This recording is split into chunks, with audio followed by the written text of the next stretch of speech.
Cookies are awesome and cookie dough is amazing. But just like some of you, I do not like the idea of having raw eggs and flour. That's why this recipe is perfect. Nothing raw at all, and this is the perfect midnight craving. And I'm glad most of you cookie dough monsters out there are on my side as well. And just a tale of caution, this is super addictive and so good. So we'll first start by cooking out our dough in a pan. This is going to basically help kill off any bacteria in the flour and make the cookie dough super safe to eat. So just start whisking. My pan is on medium heat and I'm using a non-stick pan. Just whisk constantly. It's just like making or roasting semolina for a pudding or roasting cornmeal for making a polenta. Now, I've seen a lot of recipes out there for edible cookie dough where the flour is heat treated to kill the bacteria in the oven. Now, everybody does not have an oven. That's one. We want everybody to enjoy some edible cookie dough. Two, I think it's a much faster process and you can really have some granular control into how roasted you want the flour to be, because one, it smells like popcorn, and two, you can really control how your cookie dough is going to be based on how much you roast the flour.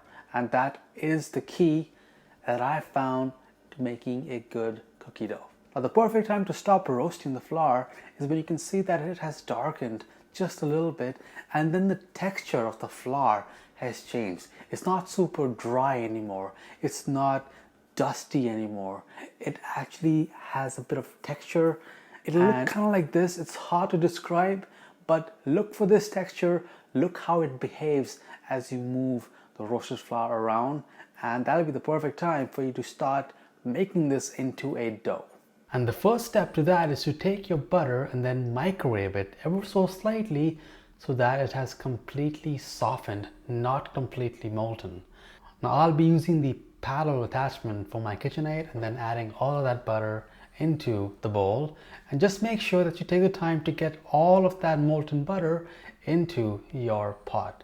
Now, add in your white granulated sugar, then your brown sugar as well, and then we'll start mixing it and kind of make it into a mixture that looks just like peanut butter. This step is just like making some good cookies, and that reminds me, this recipe was adapted from my levain stuffed cookie dough recipe, which is a really fun way to enjoy cookies, especially if you love sweets. So check out that recipe if you want to see how to make a great stuffed cookie.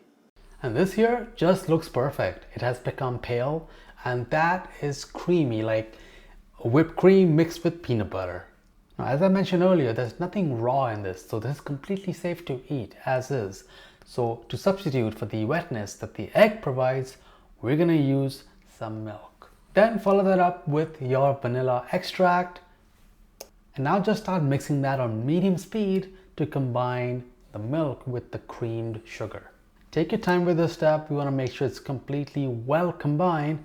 So wipe the sides of the bowl just to make sure that every part of it is ready before we add in our flour. Now start to slowly sprinkle in some of that flour into our bowl over here. Start combining it as you continue to mix, and then we're going to slowly see this creamed butter sugar mixture turn into our beautiful cookie dough.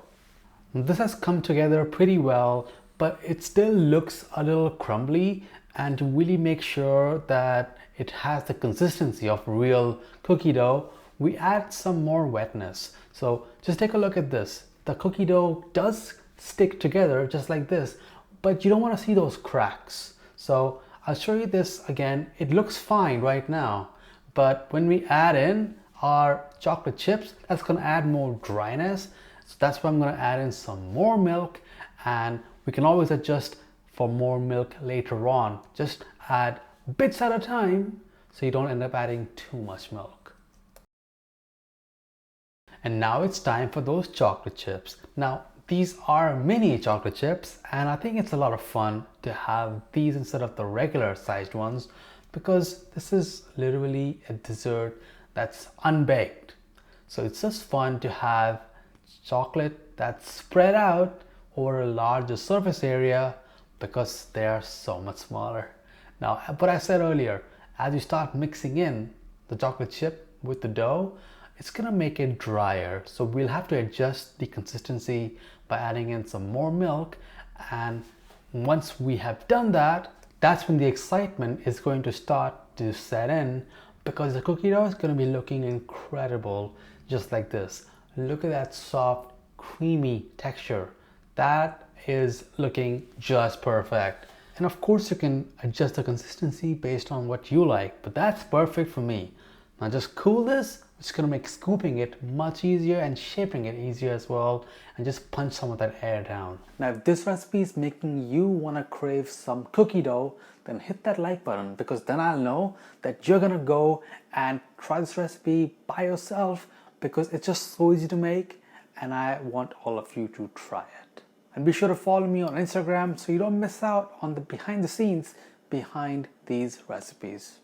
And here they are. I serve these with my white chocolate mocha, so check that recipe out to get a warm drink to pair with your awesome cookie dough.